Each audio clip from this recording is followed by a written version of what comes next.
Nous sommes dans Matthieu, le chapitre 23. Nous allons lire du verset 1er au verset 12. Matthieu, chapitre 23.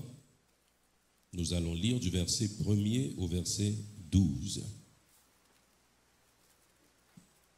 Vous pouvez le remarquer, il y a une grippe qui est en train de saccager tout le monde.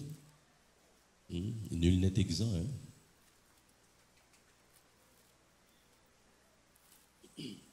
Mais Dieu nous a permis quand même de faire monter nos louanges. Parce que ce n'est pas qualité voix à regarder, c'est que louange là sorti à la regarder. Vous avez cette portion, Matthieu 23, le verset 1 à 12. Nous allons lire ensemble. Alors, Jésus, parlant à la foule et à ses disciples, dit: les scribes et les pharisiens sont assis dans la chaire de Moïse. Faites donc observer tout ce qu'ils vous disent, mais n'agissez pas selon leurs œuvres, car ils disent et ne font pas. Ils lient des fardeaux pesants et les mettent sur les épaules des hommes, mais ils ne veulent pas les remuer du doigt. Ils font toutes leurs actions pour être vus des hommes. Ainsi, ils portent les larges phylactères et de longues franges à leurs vêtements. Ils aiment la première place dans les festins et les premiers sièges dans les synagogues. Ils aiment à être salués dans les places publiques et à être appelés par les hommes Rabbi, Rabbi. Mais vous, ne vous faites pas appeler Rabbi, car un seul est votre maître, et vous êtes tous frères. Et n'appelez personne sur la terre votre père, car un seul est votre Père, celui qui est dans les cieux. Ne vous faites pas appeler directeur, car un seul est votre directeur, le Christ. Le plus grand parmi vous sera votre serviteur. Quiconque s'élèvera sera abaissé, et quiconque s'abaissera sera élevé. Parole du Seigneur. Eh bien aimé, le moment de réflexion de ce matin, c'est un avertissement spirituel. Un simple avertissement spirituel. Nous vivons un siècle où le paraître a plus d'importance que l'être. Le paraître a plus d'importance que l'être. Personne ne veut être simple. Parce que pour être remarqué, pour être remarquable, il faut être différent. C'est vrai, pour être remarquable, il faut être différent. Mais il serait préférable que cette différence soit dans le bon sens. Et pourtant, aujourd'hui, tout ce qui peut attirer l'attention est l'apanage de ceux qui veulent paraître. Que ce soit la laideur, que ce soit la médiocrité, dès que ça attire l'attention, c'est la pratique de cette génération. Sur les réseaux sociaux, cette réalité est des plus criantes. Des gens qui n'ont rien à faire et rien à dire, rien à communiquer à titre personnel, prennent une vidéo déjà publiée et mettent leur tête à côté en train de se remuer comme ça. Parce qu'il faut quand même paraître. Il vous suffit de partager une vidéo, partager une information que vous trouvez intéressante, mais sans rien dire, mettre votre tête à se secouer comme ça. Le désir de paraître, bien aimé. À tout prix, il faut paraître. Nous vivons aussi un temps où nous voyons beaucoup de gens se réclamer d'être des hommes de Dieu et des femmes de Dieu. Et les titres ces derniers jours fusent de partout. Et bien aimé, nous avons l'impression que même du temps, dans les temps anciens, même dans le Nouveau Testament, il n'y a pas eu autant de prophètes qu'aujourd'hui. Et autant d'apôtres qu'aujourd'hui. Autant de psalmistes qu'aujourd'hui, mes bien-aimés. Les gens se soucient plus de leur titre que de leur appartenance à Christ. Les gens se soucient mieux de leur titre que de leur appartenance à Christ.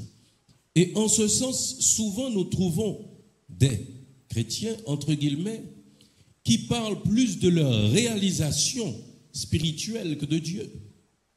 Ils parlent plus de leur prouesse dans le service de Dieu que de la bonté de Dieu, sa fidélité, sa majesté.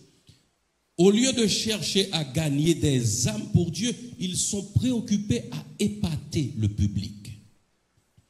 Comment est-ce que je fais ce que je fais?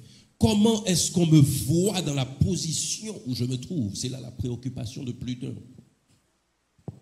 Le moment de ce matin, c'est un avertissement spirituel, mes bien-aimés. Matthieu 23 est subdivisé en 3 parties. Il y a un avertissement d'abord contre l'excès de parole et le manque d'action. C'est entre les versets 1er et 12 que nous trouvons cet avertissement que nous venons de lire, l'excès de parole et le manque d'action.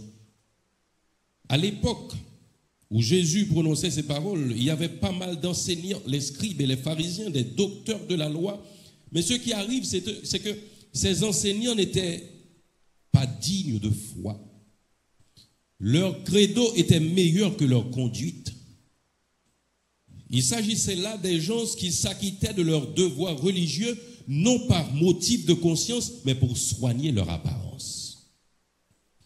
Ils s'acquittaient de leurs devoirs religieux, nous disons bien devoirs religieux, parce qu'ils se trouvaient encore sous la loi, n'ayant pas accepté la grâce que Jésus est venu apporter.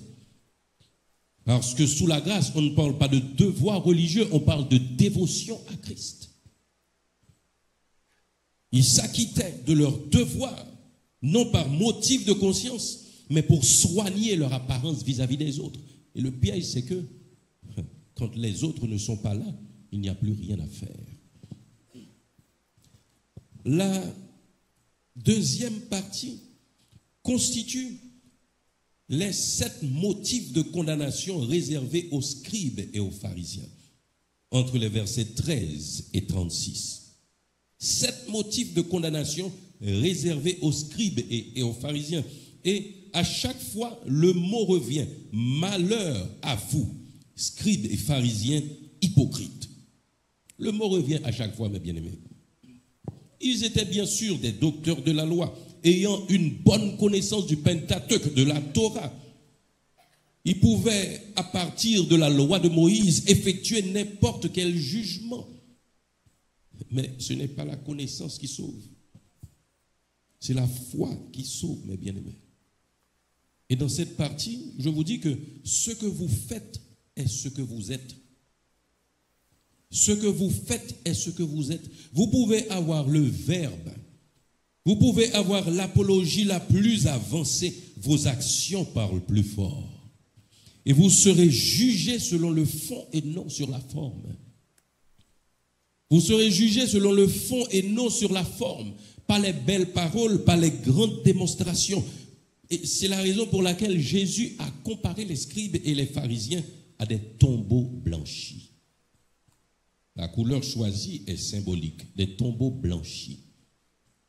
Nous lisons que Dieu peut rendre nos péchés blancs comme la neige, parce que la couleur blanche est synonyme de pureté. De l'extérieur, ils ont une apparence de piété, mais de l'intérieur, pardonnez-moi ce que je vais vous dire, c'est de la pourriture. Parce que quand la Bible me parle de sépulcre blanchi, tombeau blanchi, à l'intérieur d'un tombeau, il y a quoi? Cadavre. Et je vous dis, mes bien-aimés, sans le souffle de vie, le corps commence à se détériorer rapidement. J'ai fait une expérience, alors je ne compte pas rester là-dessus, mais vous savez quoi? C'est le souffle, oui, qui vous tient, mes bien-aimés. Une fois que le souffle part, vous êtes déjà, ou pas bien encore, non, déjà commencé tout n'était. Il m'est arrivé d'aller rendre un service parce que j'ai un ami qui est passé à l'autre monde et c'est une amie à moi qui devait aller lever le cadavre. Alors je me suis déplacé pour aller donner un coup de main. On a porté des gants blancs. Il n'y avait même pas 1 heure depuis ce décès. Quand j'ai tenu ce cadavre pour mettre dans la voiture, gants est en ville marron, parce que le gants a tout n'était encore. C'est le souffle qui nous tient, mes bien-aimés. Hein? Et Jésus a comparé ces gens au tombeau blanchi. Ou qui t'a tourné terre, ou qui t'a pourri. Et les versets 37 à 39, Jésus se lamente sur Jérusalem, sur le refus de son peuple d'accepter le plan de rédemption, ce refus qui ne date pas du Nouveau Testament. Au verset 8, et Jésus reprend ses disciples sur un titre à ne pas usurper. Vous avez encore Matthieu 23? Allons voir le verset 8. Mais vous, ne vous faites pas appeler Rabbi, car un seul est votre maître, vous êtes tous frères. Ne vous faites pas appeler Rabbi, car un seul est votre maître, et vous êtes tous frères. Parmi les différents titres, Rabbi était aussi appliqué à Jésus, chef religieux d'une communauté juive, rapproché de l'araméen, qui se dit Rabouni. Alors les pharisiens, de leur côté, aimaient discuter, selon que nous venons de lire, dans les festins, sur les places publiques, occupant les premières places dans les synagogues. Ils affectionnaient le titre Rabbi qui signifiait mon supérieur ou maître. Ils affectionnaient ce titre, mon supérieur ou maître. Et Jésus allait reprendre les disciples au verset 8 en disant, mais, par opposition, vous ne vous faites pas appeler Rabbi, car un seul est votre maître et vous êtes tous frères. Alors, nous devons vous dire aussi que, à travers ce passage, Jésus n'interdisait nullement les rapports professionnels, parentaux ou naturels. Allons essayer de voir dans Romains chapitre 13, Romains 13, le verset 7, ce que la parole de Dieu nous dit.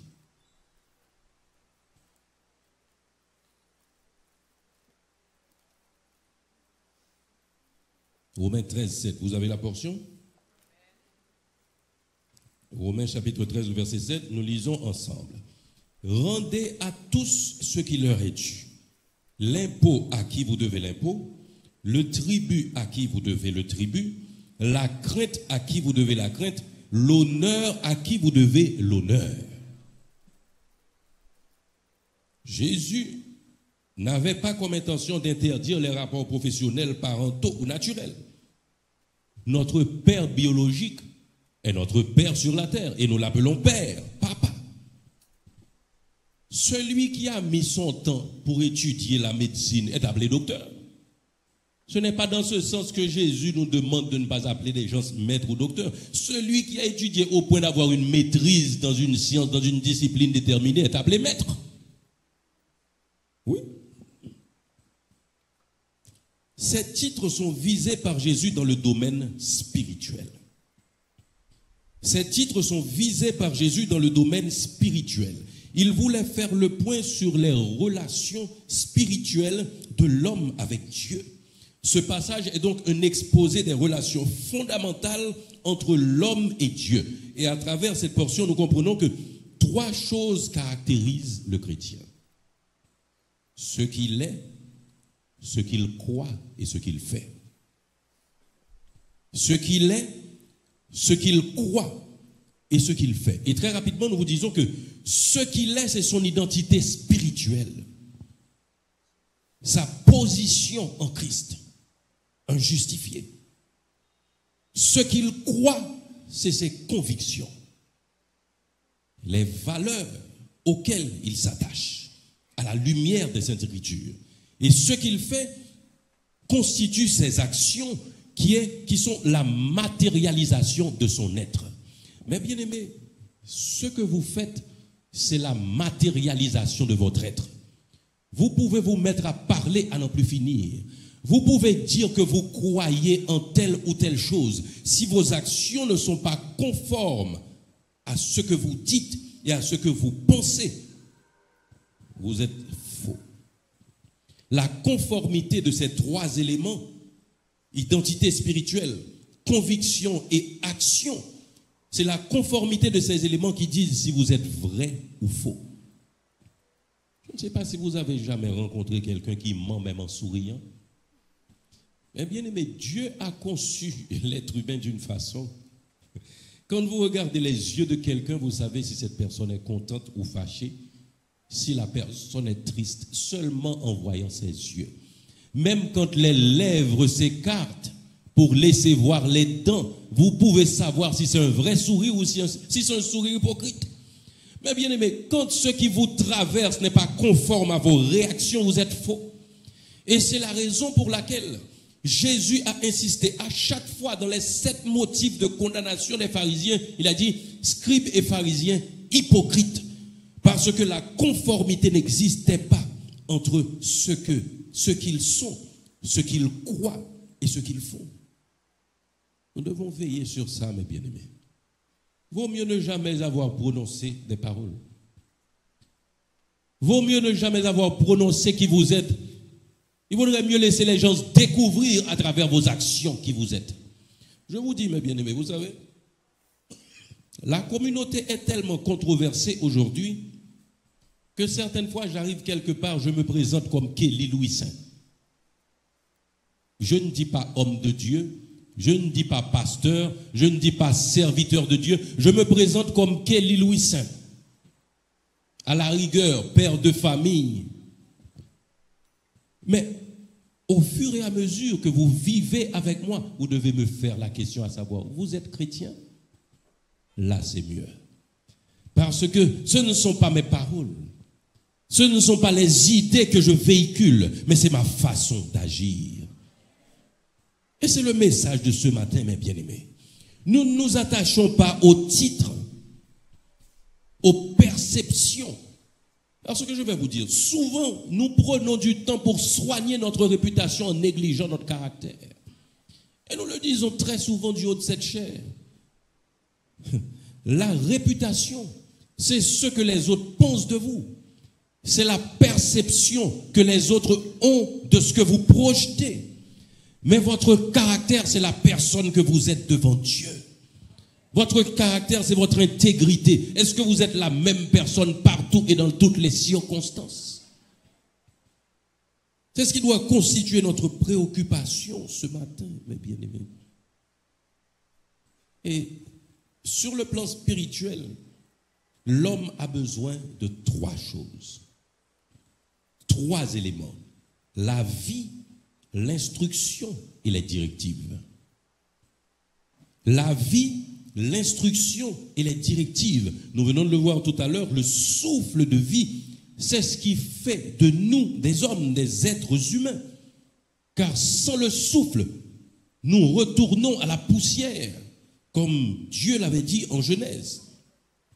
Nous avons besoin de l'instruction, qui est la connaissance, particulièrement la connaissance de la parole de Dieu, et nous avons besoin des directives qui constituent l'application efficiente de notre connaissance. Et c'est la raison pour laquelle Jésus dira dans Jean 14, verset 6, « Je suis le chemin, la vérité et la vie. » Je suis le chemin, la vérité et la vie. Mais bien aimé, nous avons souvent rencontré des leaders qui laissent croire aux gens ce qu'ils sont indispensables dans leur vie. Prenez garde. Jésus seul est indispensable dans la vie du chrétien. Jésus seul est indispensable dans la vie du chrétien. Alors très souvent, les motifs sont des motifs d'intérêt personnel. Oui, le leader est là. Il est important dans votre vie car Dieu l'a placé pour vous aider, pour vous orienter et tout. Cependant, il n'est pas indispensable dans votre vie. C'est Jésus qui est indispensable parce que c'est lui qui donne la vie et lui seul. Je suis le chemin, la vérité et la vie. 3 choses. La vie, le souffle de vie, c'est Dieu qui donne. L'instruction, c'est la vérité. Et le chemin, c'est les directives. Nous avons besoin de ces 3 choses spirituellement. La vie, l'instruction et les directives. Et Jésus est assez pour nous les donner, mes bien-aimés. La parole me dit, ne considérez pas comme père sur terre Ne considérez personne sur terre comme père. Alors, spirituellement, car aucun ne peut ni donner ni entretenir une vie spirituelle. Aucun ne peut ni donner ni entretenir une vie spirituelle. Il importe pour nous de comprendre, mes bien-aimés, que quelqu'un peut vous aider à prier. Quelqu'un peut partager ses connaissances des Saintes Écritures avec vous, mes bien-aimés. Mais c'est Jésus qui peut vous garder sur le droit chemin. C'est Jésus qui donne la vie. Il a dit, celui qui croit en moi, des sources d'eau couleront de son sein. Il est la source de vie. Et nous répétons encore Jean 14, je suis le chemin, la vérité et la vie. L'invitation vous est faite ce matin, mes bien-aimés. Ne considérez personne comme père sur terre. Et nous parlons de façon spirituelle, car Jésus est le Père. Vous pouvez avoir des conseillers. C'est normal. Il y a des gens qui ont plus d'expérience dans la vie de la foi que vous. Nous avons besoin de ces personnes. Mais votre Père spirituel, c'est Christ. Alors, dans un sens assez large, celui qui vous a introduit au trône de la grâce est appelé aussi Père spirituel. Mais il ne peut pas vous donner la vie, non? Et c'est la raison pour laquelle nous disons très souvent, nous pouvons vous introduire devant le trône de la grâce, mais c'est Jésus, lui, qui inscrira votre nom dans le livre de vie. C'est Jésus qui inscrit votre nom dans le livre de vie. La chose que Jésus voulait dire encore, c'est ne reconnaissez aucun maître infaillible que Jésus. Ne reconnaissez aucun maître infaillible que Jésus et Jésus crucifié et ressuscité. Bien aimé, nous avons lu quelque chose. Celui qui ne lit pas est condamné à croire tout ce que disent les autres. Et si nous vous invitons, mes bien-aimés, à laisser vos cœurs s'incliner vers les Saintes Écritures. Ne laissez personne lire pour vous. Quand on vous fait lire à quelques endroits où vous allez, retournez dans les Saintes Écritures pour sonder les Écritures. Parce qu'un texte tiré hors de son contexte peut dire n'importe quoi. D'ailleurs, le livre des psaumes est utilisé pour la magie, particulièrement les cantiques des degrés de David. Ou pourquoi j'aimerais en Haïti autant de monde l'a déplacé le bras fond degré. C'est dans la Bible libre prendre oui. Non pile feuille papier ça parce que la parole tue, c'est l'esprit qui vivifie. Si vous apprenez à connaître Jésus, vous allez comprendre qu'il est le seul infaillible. Et essayez de trouver Hébreux chapitre 4 le verset 15. Hébreux chapitre 4, le verset 15. C'est ce que Jésus voulait dire, oui, mes bien-aimés. Hébreux 4, 15, vous l'avez? Car nous n'avons pas un souverain sacrificateur qui ne puisse compatir à nos faiblesses. Au contraire, il a été tenté comme nous en toutes choses sans commettre de péché. Le seul guide infaillible, c'est Jésus. Quel que soit moun sous Tessa, cap guidé ou capable de garder toute sale fait bon mais l'aile tombée ou même bigor tombé. Vous savez, la déception vient souvent de nos attentes. Nous pensons très souvent que ce sont les autres qui nous déçoivent. Non, les autres ne vous déçoivent pas. Vous êtes déçus par vos attentes. Nous sommes tous des êtres humains, des pécheurs. Quelqu'un ne peut pas me décevoir. Je suis déçu parce que j'attendais de cette personne. Autant dire, mes bien-aimés, Jésus voulait dire, ne reconnaissez comme maître infaillible personne d'autre que lui. Et il voulait dire aussi, à travers cette portion, n'accordez à aucun être sur terre le soin d'être votre directeur spirituel. N'accordez à aucun être sur terre le soin d'être votre directeur spirituel. J'aime Matthieu 23, mes bien-aimés. Parce que les directives, c'est Dieu qui donne. Quelqu'un peut vous orienter vers la parole de Dieu, que vous allez découvrir la vérité. Cependant, les directives d'application de cette parole de Dieu, c'est Dieu qui donne. C'est à travers Jésus que nous pouvons les trouver, mes bien-aimés. Et n'appelez personne sur la terre votre Père, car un seul est votre Père. Verset 9, Matthieu 23. Celui qui est dans les cieux. Et ne vous faites pas appeler directeur, car un seul est votre directeur, c'est Christ. Comme nous venons de le dire, si vous travaillez quelque part, mes bien-aimés, le directeur, c'est le directeur. Mais ce sont les rapports professionnels, ce sont les rapports sociaux. Le rapport spirituel, le seul directeur, c'est Dieu. Le seul directeur, c'est Dieu.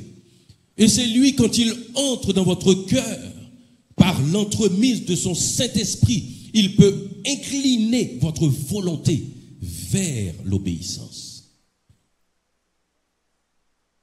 Et bien aimé, nous pouvons toujours exhorter, encourager, mais c'est Dieu qui met en nous le vouloir et le faire. C'est Dieu qui met en nous le vouloir et le faire. Et c'est la raison pour laquelle aussi nous vous disons, alors, considérant la Trinité céleste, qui dit Dieu, dit Jésus, qui dit Jésus, dit Saint-Esprit, car c'est le Dieu triunitaire qui existe en 3 hypostases. Et Jean, chapitre 16, le verset 13 me dira, quand le Consolateur sera venu, l'Esprit de vérité, il vous conduira dans toute la vérité, car il ne parlera pas de lui-même, mais il dira tout ce qu'il aura entendu et il vous annoncera les choses à venir. Celui qui donne les directives, c'est le Saint-Esprit. Vous savez, mes bien-aimés, Dieu est un Dieu d'ordre. Souvent, nous trouvons des hommes de Dieu, des femmes de Dieu, dire, obtenir des révélations pour d'autres personnes. Mais bien aimé, vous savez, nous sommes sur la terre.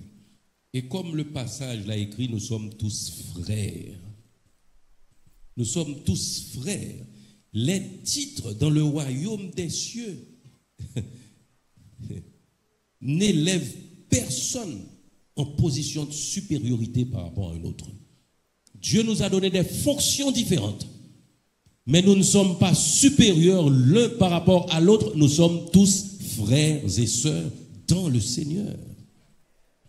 Nous sommes tous frères et sœurs dans le Seigneur. Et Dieu est un Dieu d'ordre. S'il parle avant pour moi, la parle avec tout le cas, vous venez confirmer, même si je ne peux pas comprendre. Mais ne vous lancez pas tête baissée dans les révélations des autres pour vous, mes bien-aimés. Vous avez votre connexion directe avec Dieu. Même quand Dieu ne vous a pas encore parlé, si l'on voit quelqu'un vous voir concernant un sujet, vous avez la responsabilité de tomber sur vos genoux pour demander à Dieu de vous révéler sa réalité.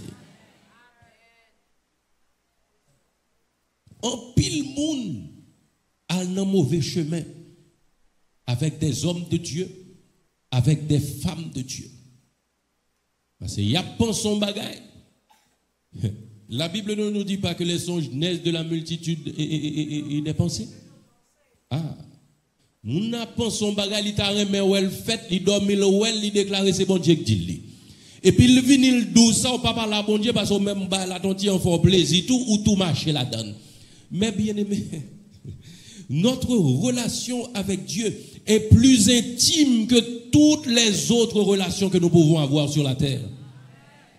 Cela veut dire que si dans son intimité avec Dieu, Dieu peut parler à quelqu'un vous concernant, Dieu doit pouvoir vous parler aussi.